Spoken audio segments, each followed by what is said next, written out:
家家里面搬这种洗衣机，洗涤那边发生异响、漏水、钻动纹理，首先要考虑到更换减速器。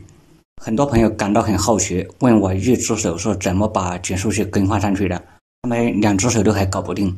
其实我也明白大家的意思，维修这种洗衣机已经谈不上技术，而是技巧。今天我就用镜头带大家一起到用户家里面，看看我是怎样拆卸更换减速器。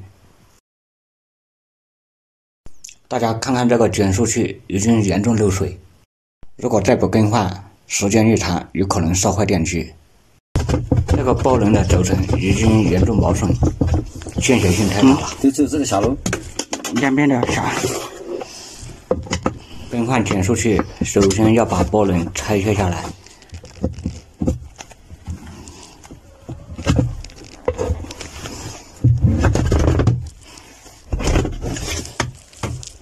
波轮拆下来以后，我们再把洗衣机平放，从底面把固定减速器的螺丝也卸掉。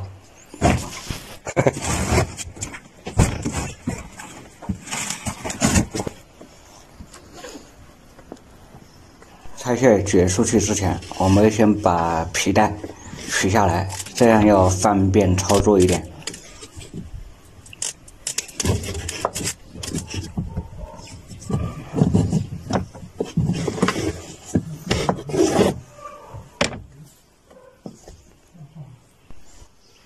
蓝轨维修模式，我们找一把加长的螺丝刀，从底面直接穿过减速器这一边，拆卸螺丝。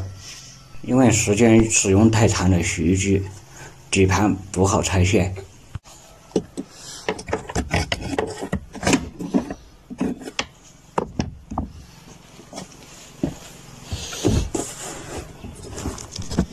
这样就轻松把减速器拿出来了。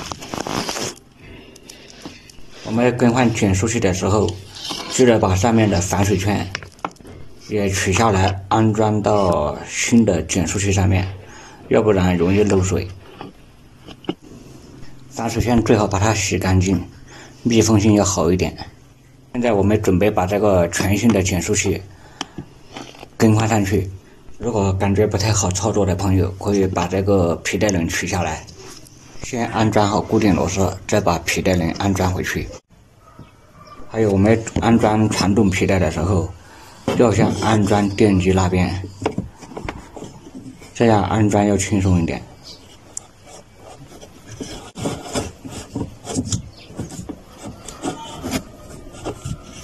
套好电机那边以后，我们再反过来套减速器上面的皮带轮，这种方式一点劲都不费。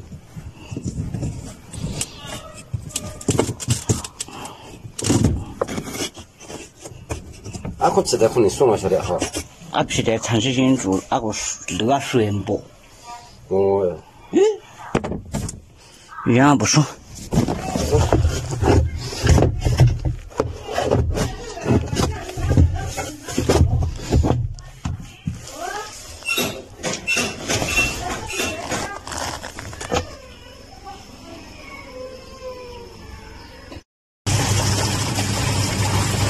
洗衣机已经修理完毕，谢谢大家收看。